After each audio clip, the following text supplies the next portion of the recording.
ఓం శ్రీ గురుభ్యో నమః. ఓం నమో వెంకటేశాయ. ముందుగా పెద్దలకు నమస్కారము. పిల్లలకు భావితరాలకు ఆశాకిరణాలై వెలగాలని శుభాశిస్తూ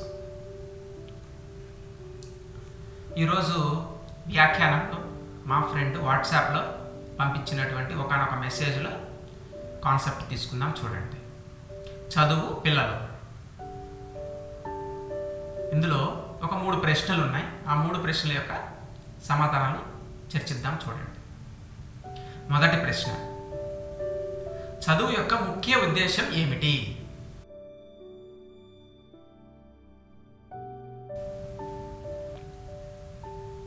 చదువు యొక్క ముఖ్య ఉద్దేశం ఏముంటుందండి?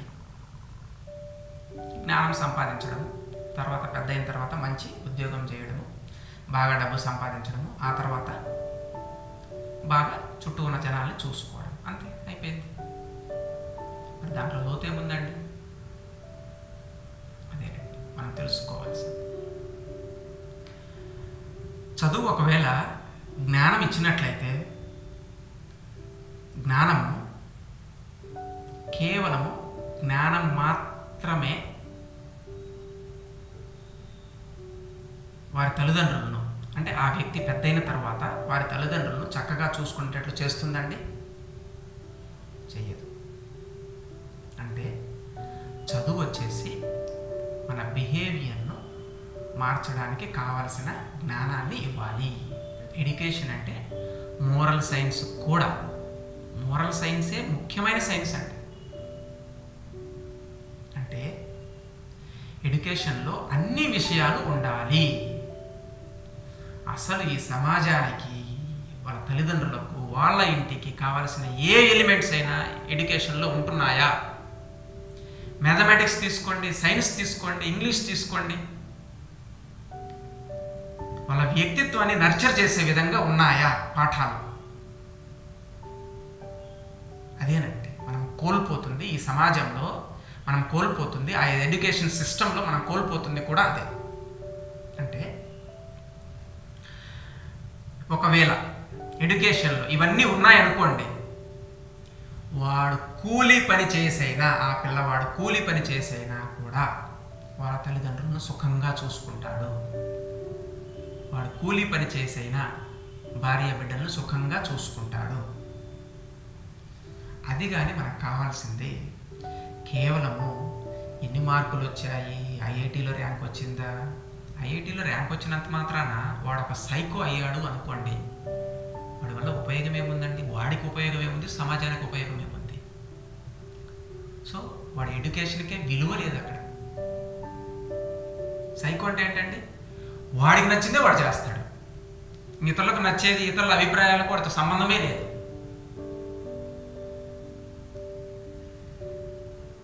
సో మనం చెప్పదలుచుకున్న ముఖ్యమైన విషయం ఏమిటంటే, ఎడ్యుకేషన్ ఎలా ఉండాలి అంటే, పిల్లల యొక్క చదువు యొక్క ముఖ్య ఉద్దేశం ఏమిటి అంటే, ఆ చదువులో తల్లిదండ్రులు రెస్పెక్ట్ ఇవ్వడానికి కావలసిన జ్ఞానం ఉండాలి.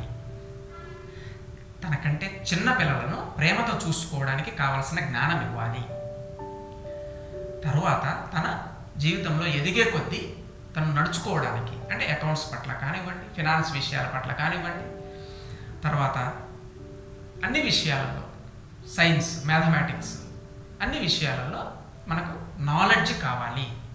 ఆ తరువాత సమాజం పట్ల కూడా మంచి అవగాహన పెంపొందించుకునే విధంగా జ్ఞానం ఇవ్వాలి. అవన్నీ ఉన్నప్పుడే అతను పరిపూర్ణమైన వ్యక్తిగా తయారవుతాడు. అందుకేనండి పరిపూర్ణంగా ఉన్న వ్యక్తులు మాత్రమే వాళ్ళ పిల్లలను చక్కగా తీర్చిదిద్దుతున్నారు. కానీ వాళ్ళ తల్లిదండ్రులకే సరైన నాలెడ్జ్ లేదనుకోండి, వాళ్ళ పిల్లల్ని ఇంకేం తీర్చిదిద్దుతారండి? కాదకూడదంటే, ఒకటి, ఆడేదో ఇంటర్నేషనల్ స్కూల్లో చదివించాడు, నేను ఇంటర్నేషనల్ స్కూల్లో చదివించాలి, డబ్బు ఉంది కదా అని. ఇంటర్నేషనల్ స్కూల్లో చదివించినంత మాత్రాన, వాళ్ళు సెల్ఫిష్గా డెవలప్ అయినంత మాత్రాన తల్లిదండ్రులను రేపు ఏం ఉద్ధరిస్తారు? సమాజాన్ని ఏం ఉద్ధరిస్తారు? రెండే 2 ఎలిమెంట్స్ అండి. ఎప్పుడూ కూడా ఒక వ్యక్తి గొప్పవాడు అవుతున్నాడు అంటే కేవలం 2 విషయాలలో వాడు బెనిఫిట్ చేయాలి. ఒకటి వాళ్ళ ఫ్యామిలీకి, నెక్స్ట్ సమాజానికి. ఎంతో కొంత 100 రూపాయలు సంపాదించారు, రూపాయి పడేసే సమాజానికి.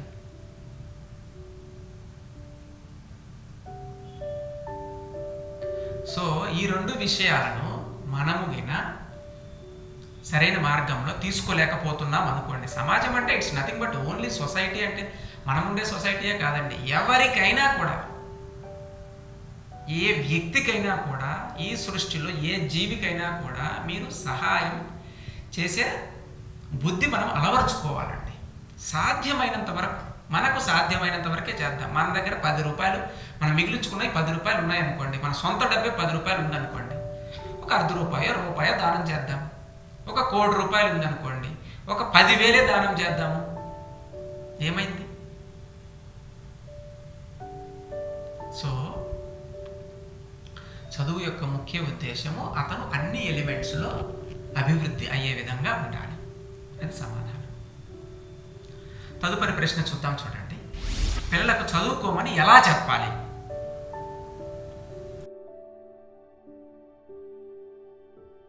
పిల్లలు వచ్చేసి చాలా లేత మనసులు అంటుంటారండి. వాళ్ళకు కఠినంగా చెప్తేనేమో అర్థం కాదు, ప్రేమగా చెప్తేనేమో వినరు. మరి ఎలా చెప్పాలి? ఎలా చెప్పేదేం లేదండి. ఈ సృష్టిలో ఎవరిని ఉద్ధరించాలి అన్నా చెప్పే విధానం ఒకటేనండి, వాళ్ళు తెలివి తెచ్చుకునే విధంగా చెప్పడం మాత్రమే. వాళ్ళు ఒకవేళ తెలివి తెచ్చుకోకుండా వినలేదు అనుకోండి, వారి పట్టాల వాళ్ళని వదిలేయండి. అంతేకాని ప్రయత్నపూర్వకంగా మీరు ఏది రుద్దొద్దు వారి మీద. అది రుద్దడం వల్ల వాడు మీ చేతికి చిక్కకుండా పోతాడు.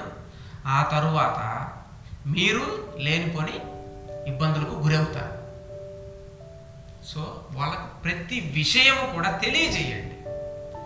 బాబు, నేను ఇంత కష్టపడితే రూపాయి సంపాదిస్తున్నాను, నువ్వు చదువుకుంటే రేపు ఈజీగా సంపాదించగలుగుతావు నీ జ్ఞానంతో అని చెప్పండి. బాబు, నేను రోజుకు ఉదయం నుంచి సాయంత్రం దాకా 12 గంటలు 15 గంటలు కష్టపడుతున్నాను, నువ్వు మంచి ఉద్యోగం సంపాదిస్తే 8 గంటలు కష్టపడితేనే సరిపోతుంది చెప్పండి. బాబు, నేను చిన్నప్పుడు ఇంతే చదివి ఉన్నాను, క్లాసులో 10వ ర్యాంక్ వచ్చింది నాకు, మా తల్లిదండ్రులు నేను ఫస్ట్ ర్యాంక్ రావాలని ఎన్నో కలలు కన్నారు, నేను నా పిల్లవాడు ఫస్ట్ ర్యాంక్ రావాలని ఎన్నో కలలు కంటున్నాను, నా కలలను నువ్వు ఎందుకు అర్థం చేసుకోలేకపోతున్నావు అని ప్రశ్నించండి. ఇలా ప్రశ్నలే వాడి మనస్సును వాడికి వాడు ఆలోచన విధానంలో పడేస్తాయి. కానీ మీరు ఇది చెయ్యండి, ఈ టయానికి చదవండి, ఈ టయానికి తినండి, ఈ టయానికి టీవీ చూడండి అంటే క్రమశిక్షణ ఉండాలండి. Discipline is always important. ఆ టైంలో అవి చెయ్యాలి. ఆ చేయడం వల్ల ఒక చిన్న బెనిఫిట్ చెప్పండి. నానా డిసిప్లిన్ ఉండడం వల్ల జీవితంలో మనము ఏ పని అనుకున్నా సక్రమంగా అభివృద్ధిలోకి తీసుకొస్తాము. Discipline is only the way that keeps us on the right track. మనము సక్రమైన మార్గంలో, సరైన మార్గంలో ప్రయాణిస్తున్నాము అనడానికి మన డిసిప్లైనే కారణము. సో డిసిప్లైన్ యొక్క ఇంపార్టెన్స్ చెప్పండి. వాడు డిసిప్లైన్గా ఆటోమేటిక్గా ఉంటాడు. వాడు ఏదైనా తప్పు చేశాడు అనుకోండి, ఆ తప్పు ఇలా కాదు నాన్న, ఇలా తప్పు చేయడం వల్ల నువ్వు తర్వాత కాలంలో ఇంకా ఎక్కువ ఇబ్బందులు ఎదుర్కొంటావు, అందువల్ల తప్పు చేయకూడదు అని చెప్పండి. ఏదైనా వివరణ ద్వారా మాత్రమే చెప్పాలి. విశ్లేషణ వాడు చేసుకునే విధంగా తెలియచేయాలి. అంతేగాని ఫోర్సిబుల్గా ఏది రుద్దొద్దండి. వాడు రుద్దడం వలన వాడు ఊరికి మెంటల్ టార్చర్ అనుభవిస్తాడు. తల్లిదండ్రులు అంటే అందరూ ఇంతేనేమో అన్న ఫీలింగ్లోకి వస్తాడు. వాడు నెగటివ్ యాటిట్యూడ్లోకి వెళ్ళి ఎవరికీ కూడా సహాయం కానీ ప్రేమ కానీ పంచాలన్న తత్వమే రాదు అసలుకి. మనల్ని నలుగురు మోసం చేశారనుకోండి, 5వ వాడు మోసం చేయడు అన్న గ్యారెంటీ ఉంటుందా మన మనసుకు? ఖచ్చితంగా ఉండదండి. ఎందుకంటే మన మనసు ఆల్రెడీ 4 ఎక్స్పీరియన్స్లు చూసింది. 5వ వాడు కూడా ఏదో ఒక రకంగా మనల్ని మోసం చేస్తాడని అంటుంది, కానీ మన మనసు ఖచ్చితంగా వాడు మనల్ని ఉద్ధరిస్తాడు అని అనుకోదండి. బట్ మనం అనుకోవాల్సింది ఏమిటి అంటే, మనల్ని 99 మంది మోసం చేసినా కూడా పాజిటివ్ యాటిట్యూడ్, సరైన వ్యక్తి ఒక్కడు వచ్చి మనల్ని 99 తప్పుల్ని దాటించి సరైన మార్గంలోకి, సమృద్ధిలోకి, అభివృద్ధిలోకి మనల్ని తీసుకెళ్తాడని మనం గమనించాలండి. అంటే మనం 99 విషయాలలో నష్టపోయాం కదా, ఈ నష్టపోయినది మనం లాభం పొందాలి కదా. సిద్ధాంతం ప్రకారం ఎక్కడైతే పోగొట్టుకుంటామో అక్కడ లాభం వస్తుంది కదా. సో ఆ లాభము ఆ వ్యక్తితోటే రాబోతుంది అని మీరు గమనించాలి అంటున్నాను. ఎందుకంటే మీరు ఇస్తేనే ప్రకృతి మీకు తిరిగి ఇస్తుంది, మీరు లాక్కుంటే ప్రకృతి మళ్ళీ తిరిగి లాక్కుంటుంది. It's always like a mirror అండి. ఒక మిర్రర్ ముందు కూర్చొని మనం ఏ యాక్షన్ అయితే చేస్తామో ప్రకృతి అదే విధంగా రెస్పాండ్ అవుతుంది. For every action there is an equal and opposite reaction. So వాళ్ళ విశ్లేషణ పెరిగే విధంగా మనం తెలియచేయాలి, కానీ ఫోర్స్ఫుల్గా ఏమీ చేయించకూడదు. ఫోర్స్ఫుల్గా చేయించడం వల్ల వాళ్ళ వ్యక్తిత్వము కఠినం అయిపోతుందే కానీ, దయ లేకుండా పోతుందే కానీ, పాషాణం అయిపోతుందే కానీ సమృద్ధిగా మంచి మార్గంలోకి రాదు. వాళ్ళు మంచి మార్గంలోకి, ప్రేమ మార్గంలోకి, దైవ మార్గంలోకి, మీరు చెప్పిన విషయాలన్నీ మిమ్మల్ని గౌరవిస్తూ ఉండే మార్గంలోకి రావాలి అంటే మాత్రం వాళ్ళని ఫోర్స్ చేయకూడదు. తరువాత పాయింట్ చూద్దాం. మెమరీ పవర్ పేరుతో అనవసరమైన సమాచారాన్ని మన మెదడులోకి ఎక్కించడం వలన మన మెమరీని, అంటే మన ఖాళీ మెమరీని వృధా చేస్తున్నామా అనేది ప్రశ్న.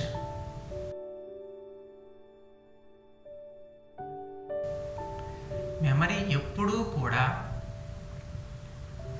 విషయాల్ని ఎక్కించడం వలన అభివృద్ధి చెందుతుందే కానీ డౌన్ఫాల్ అవ్వదండి. అంటే ఎంత చెత్త విషయాలు ఎక్కిస్తే అంత చెత్త విషయాలలో మనం అభివృద్ధి చెందుతున్నామని, ఎంత మంచి విషయాలు ఎక్కిస్తే అంత మంచి విషయాలలో మనం అభివృద్ధి చెందుతున్నామని గమనించండి. సో మెమరీ అయితే పెరిగింది మనకు, చెత్త విషయాల విషయంలో కానివ్వండి, మంచి విషయాల విషయంలో కానివ్వండి.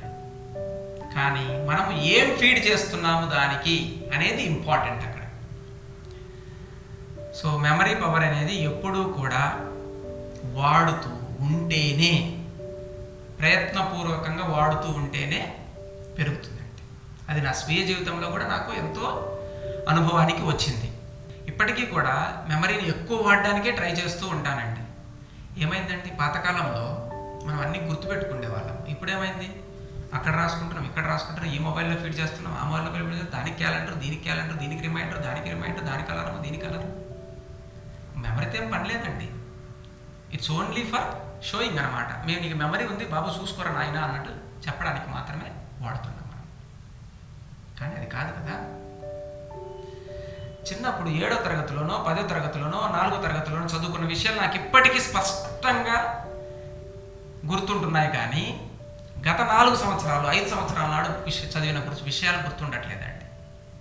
అందువలన తెలుసుకోవాల్సిన పాయింట్ ఏంటంటే, చిన్నప్పుడు మెమరీ పవర్ బాగా గట్టిగా ఉంటుంది. అంటే మన మెమరీలో డీప్ లెవెల్కి వెళ్తుంది. టెక్నికల్గా ఏమైనానండి, బట్ మన మెమరీలో డీప్ లెవెల్కి వెళ్తాయి అన్నమాట. చిన్నప్పుడు మనం చదివే అంశాలన్నీ కూడా అవి ఎప్పుడు ఎక్కడ కావాలన్నా కూడా ఈ మెమరీ ఇక్కడి నుంచి తీసుకొని లైఫ్ లాంగ్ మనకు హెల్ప్ చేస్తుంది.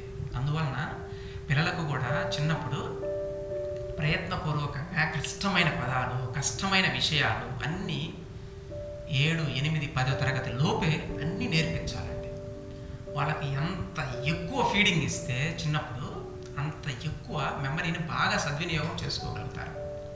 తరువాత కాలంలో కూడా వాళ్ళ మెమరీ పవర్ బాగా అభివృద్ధిలోకి వస్తుంది. అందువలన ఖాళీ వృధా అనేది తీసి పక్కన పెట్టండి. మెమరీని ఎంత ఎక్కువ వాడితే అంత ఎక్కువ వృద్ధి చెందుతుంది. సమాధానం దొరికింది కదండి. మీరు వ్యాఖ్యానాలు వింటూ ఉన్నారు, చూస్తూ ఉన్నారు. మీకు కూడా మీ పర్సనల్ జీవితంలో కానివ్వండి, మీ బిజినెస్ లైఫ్లో కానివ్వండి, మీ ప్రొఫెషనల్ లైఫ్లో కానివ్వండి, ఏ సమస్యలున్నా buildeasytruepath@gmail.com అనే మెయిల్ ఐడికి మెయిల్ చేయండి. మీకు తగిన విశ్లేషణ చేసి సమాధానాలు తెలియపరుస్తాము. నమస్కారం.